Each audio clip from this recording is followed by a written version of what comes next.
very cold November morning. Finally, it's 2 degrees. People are scraping the ice off their cars, as you can see. And we're off on another little gravel adventure. Out locally this time, not going out to the Forest of Dean, but trying to keep it local. Trying to find a cool off-road route back from work in Bristol, I think is part of the plan today. Whilst the gravel scene is definitely a relatively new kind of construct in the cycling world in terms of manufacturing equipment and things, the idea of essentially riding road bikes off-road been around for well over 100 years. Set in the form of cyclocross. Started in the sort of 1900s really in Europe, where road cyclists in the off-season would race from one town to the next town using whatever pathways and fields they could use. Became known as steeplechase because they'd be aiming for the highest point in the next village, which would usually be a church spire or a steeple. And something else that's perceived actually as being a relatively new thing is this idea of cyclocross riders doing well in the world tour, the likes of Wout van Aert, Mathieu van der Poel and Tom Pidcock et al. Absolutely smashing the road racing scene, having very much made their names off-road on the cyclocross scene. But that's also not new at all. The incredibly named Octave Lapise in 1910 attributed his Tour de France win to a season of cyclocross and off-road riding. But right now, on this very cold, fresh, very cold, very fresh winter's morning, finally winter's here. It's about time I met up with the others and they gave me another introduction again, really, because I still don't know what I'm doing with this stuff, to riding off-road. Let's go.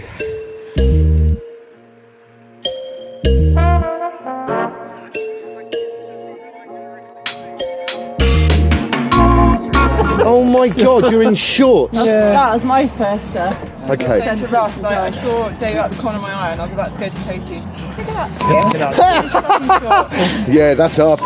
That's it, he's arsehole for it. And I was like, oh, Dave.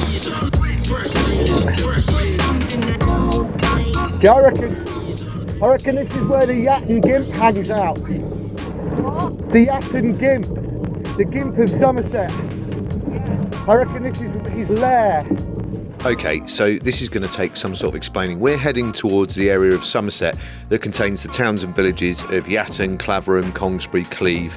And since 2019, there have been various sightings of the Somerset Gimp. Well, take a look at this.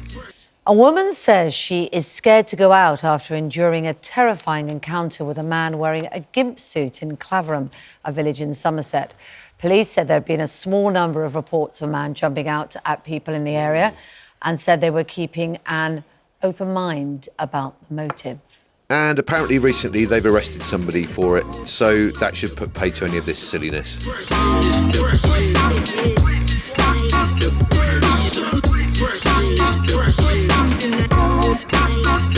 So the plan for today's ride was to do a loop that takes in as much off-road as possible. Some paths were known to Chrissy, Katie and Dave, and there were a couple I'd ridden a couple of weeks ago, which I was looking forward to doing again. Others were complete experiments and adventures, and I was looking forward to finding some routes that I could include in an occasional off-road commute in and out of Bristol.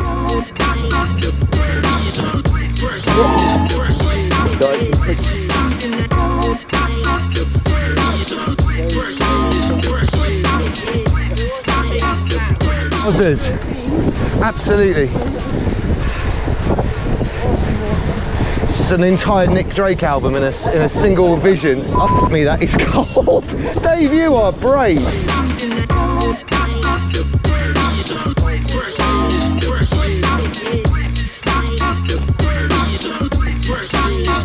Okay, so the audio here isn't great, but just how do you find these routes? It's an absolute mystery to me. I am slowly learning and I'm trying to use Commute more, and I've also been poring over my OS Map app to try and find little snippets of routes in the area.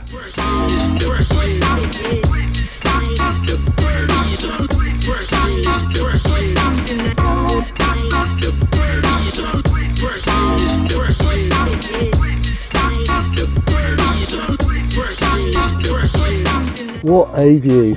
That is outstanding.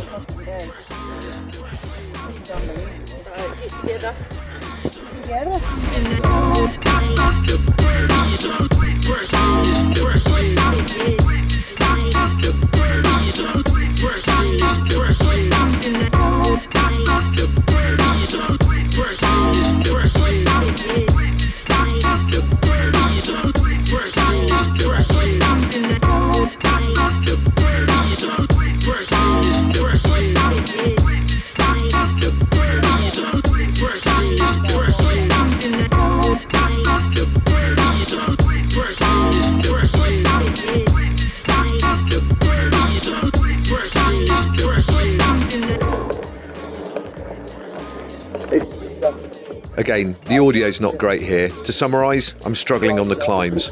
I'm fat.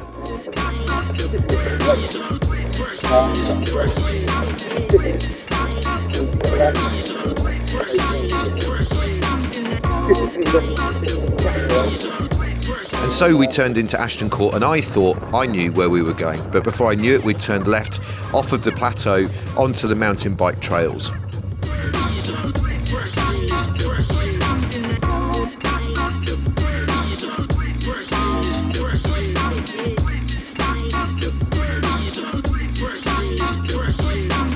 The other three off-road experts took off and left me and Russ standing. All of the berms and beams and blims and blips and blaps and whatever the hell other names you mountain bikers have for these things really took a toll on my upper body. I'm going to know that I rode this trail for a week or two.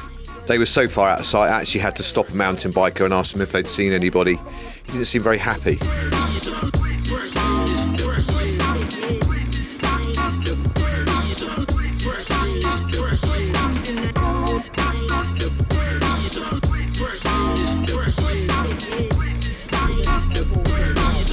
And then it was right up into the top of Lee Woods, overlooking the Avon Gorge. Amazing heights and amazing sights and all these amazing late autumn colours. Is what they say about shepherds true about their attitude? Yeah, Is it really? It's so funny. We've just been long there. Ah. And like little kids like, oh, can we touch? I'm like, you don't want to touch me, bites. Like, Wow, so full of. soft, but That's so funny, isn't it? no, little man syndrome. Yeah, for sure. Thanks for that. Have a lovely day. I didn't think she was talking about you, Russ. I reckon it's doable. It's not that bad. Yeah, no, it is. How are you going to get better if you don't try riding it?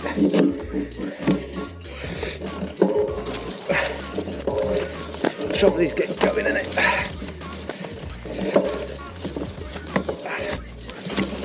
Pedal. Land on rocks. Nope. Someone's just left their bike on the ground. I'd come back and get that another time. Yeah, how times have changed. Instead of finding discarded pornography, you find discarded gravel bikes.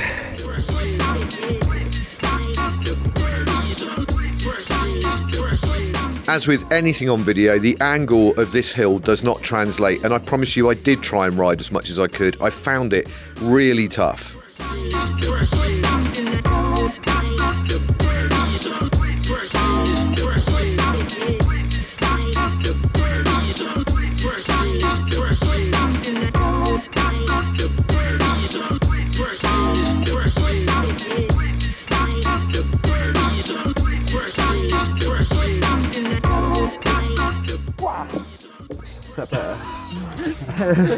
There you go. Hey. Oh, hey, hey.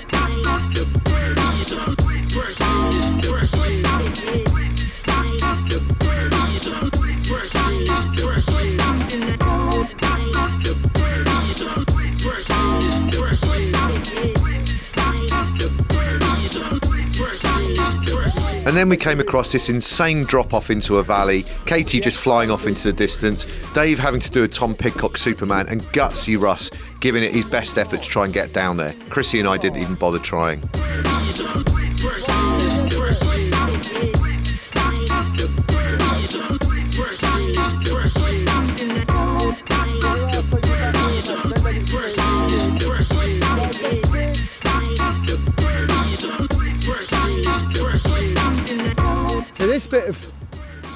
bit of trail I've been wanting to ride for 4 years.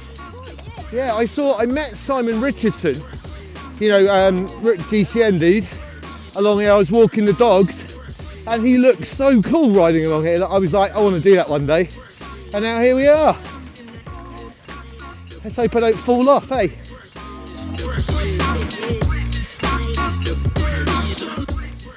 Oh! My headset's taken a hammering today.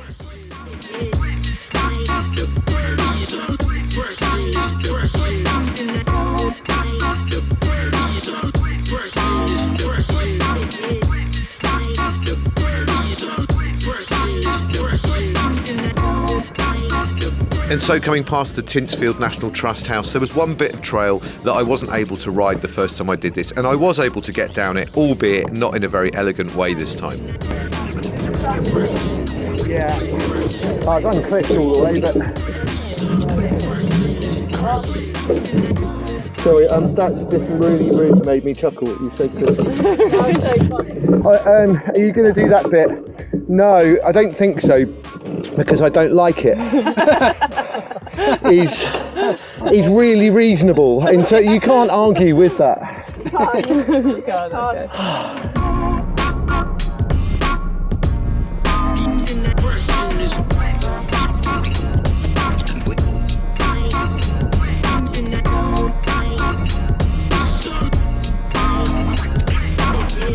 And then heading back into Nailsea was another bit of trail that I hadn't ridden before, a brilliant river crossing that Chrissy and Katie rode excellently the first time, and I was really excited and I was really confident about giving it a go, but... Oh, no chance. No way. Oh, man. Oh, I was really looking forward to it. I mean, it might be you're like, Oh, wow. No. Oh, it's quite fast flowing. It's fast and deep today. If you get taken away, you'd be out to sea before you knew it. that's what I keep thinking. Next time. Next time. And there we are. Another awesome, whatever it is, 50, well, it'll be 50, bit over 50k when I get home. Loads of off-road, loads of different types of terrain. Really good fun. Really sketchy and scary coming through Ashton Court on the mountain bike trails up there, and some climbs that I couldn't ride, and just a little sense, possibly just a little sense, that perhaps some of my skills are developing a little bit. The bike handling, I'm not thinking quite so much about what I'm doing, just letting the bike do its job. And at the end of the ride there, just before I left those guys in Nailsea, I said to Dave, try and think about what the story is really about today. And actually sometimes, you know, prizing beneath the bonnet of what you've been doing takes time sometimes, and storytelling is very much a skill and one that I love to develop. Good morning. And sometimes you have to really dig to find the story, but today, well, the ride is the story, isn't it? I mean, this week has been the longest amount of kilometres, or the most amount of kilometres I've done since I started commuting about 9 weeks ago. I think by the time I finish today, it'll be about 210 kilometres. Not a ridiculous amount. Certainly not as much as I would do if I were training for something, but still, you know, it's not a small amount of miles, and I've enjoyed every single one of them. And those commutes have been slightly more challenging this week with the weather. I think for anybody outside, there are three kinds of weather that can be unpleasant, aren't there? There's rain, and there's wind, and there's cold.